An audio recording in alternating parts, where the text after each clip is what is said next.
You know, when we think about war, we usually picture battlefields. But what if the most important war isn't fought with armies, but inside the very fabric of reality? A philosophical clash between perfect order and total chaos. A war that really defines what it means to exist. And to get our heads around it, we have to start with one massive question. So, that's the choice, right? What's actually worse? A universe that's been frozen into a single, perfect, sterile truth? Or a universe that just dissolves into an endless, contradictory mess of stories? Because, let's be clear, this isn't some simple choice between good and evil. What we're looking at here are two different flavors of oblivion. On one side, you've got this cosmic prison of pure logic, and on the other, you've got an abyss of complete and utter meaninglessness. All right, so let's tackle that first path to nothingness. The tyranny of the absolute. A universe so perfectly engineered that freedom just doesn't exist.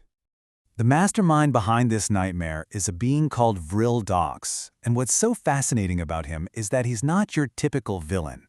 He's not a warlord out for territory. He's something way colder, way more alien. He's described as a creature of pure mind who looks at our messy universe and doesn't see wonder. He sees a flawed equation that he needs to solve. And this quote just nails his whole deal. He has zero interest in ruling people. His goal is to completely rewrite reality itself, to correct what he sees as a cosmic mistake by slapping his singular, sterile logic onto everything that is, was, or ever will be. And if he actually wins, well, the consequences are absolute. Free will wouldn't just be stamped out. It'd be erased from the system, treated like a bug in the code that needs to be corrected. Every unique culture, every different idea, every point of view, all of it would be junked, made obsolete by his one correct thought. Existence itself would just calcify. It would become a perfect, unchanging, and totally lifeless crystal. Now, this obsession with perfect, tyrannical order has some really deep mythological parallels. In this universe's backstory, after the old gods died during Ragnarok, two new worlds were born. One of them is New Canaanite, a scorched, horrible land of fire pits ruled by a cruel lord named Icarus the Blood Sun, and his one and only goal? To get rid of all free will. Vampirella's's vision is just the final logical conclusion of that same terrifying idea, perfect order, at the cost of everything that makes life worth living. But okay, that's one path to oblivion. What about the other one? Let's flip the coin and look at the polar opposite threat, a universe where nothing is true.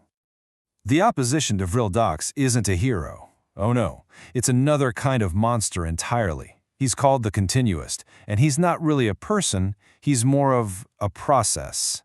He's the living, breathing embodiment of inconsistency, a shapeless thing made of mutable philosophical malice. His entire existence is an attack on the very idea of a single, stable truth. And his motivation is one of the strangest, most insidious things you'll ever hear. He doesn't want power. He wants something he calls ultimate pulp. His whole goal is to just dissolve reality until it has all the meaning and permanence of a cheap, trashy paperback novel, where yesterday's epic truth is today's forgotten plot hole. This table really lays out the two sides of this nightmare perfectly. On one hand, you've got Docs, static, singular, using pure logic as a weapon to build a universe without freedom. On the other, the Continuist, totally fluid, contradictory, using this thing called narrative decay to create a universe without truth.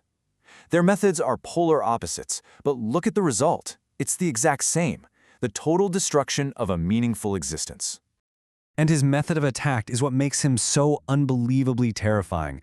He doesn't just blow things up, no. He wages war on history itself. He steals a city's cohesion. He'll just inject 1,000 contradictory histories right into its past, and suddenly they're all true at the same time.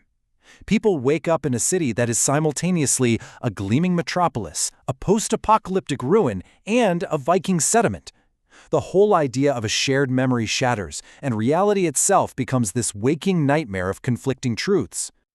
So how in the world can anyone fight a war like this?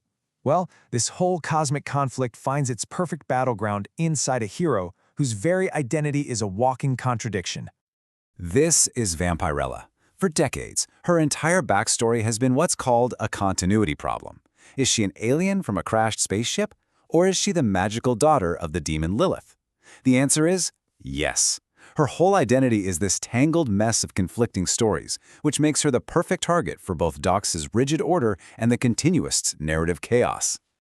And all of this has left her in a state of profound trauma, which is perfectly captured by the philosophical term ressentiment. It's this deep existential sickness, this feeling of total helplessness that comes from not knowing who you actually are, only what a dozen different stories have told you that you are. For her, this isn't some abstract idea, it's her everyday life. I mean, her own words say it all. Her mother, Lilith, used a magic mirror to constantly rewrite her memories, leaving her totally unable to tell what was real and what was fake. She's trapped by a past she can't trust, a victim of the exact kind of narrative chaos the continuist wants to unleash on the entire universe. But here's the amazing part.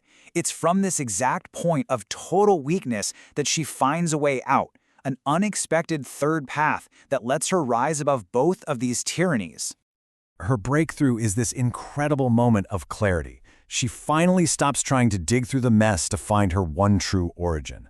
She realizes that the chaos, the lies, the contradictions, all of it, that was the truth of her existence all along. In that moment, she embraces what philosophers call the Dionysian spirit. Instead of trying to fight the tragic, absurd mess of her life, she accepts it. She embraces it as a source of incredible power. She stops being a victim of her many pasts and starts seeing them as the raw material she can use to build her own future. By completely rejecting the need for some external, true origin story to be handed to her, she basically achieves the status of the Übermensch, the overhuman. She rises above all the identities forced on her by her mother, by different storytellers, by reality itself, and for the first time she becomes the one and only author of her own being. And this just sums it up so perfectly. She isn't Vampirella the alien or Vampirella the demon anymore. She is Vampirella, the self-begotten. She is her own creator, finally free to write her own story, embracing every single glorious, messy, contradictory part of who she is. Which leaves us with one last, kind of chilling thought. By turning her own broken timeline into a weapon, she's become something completely new. She's a living library of realities the universe itself tried to erase. So what in the world can possibly stop a hero who remembers everything?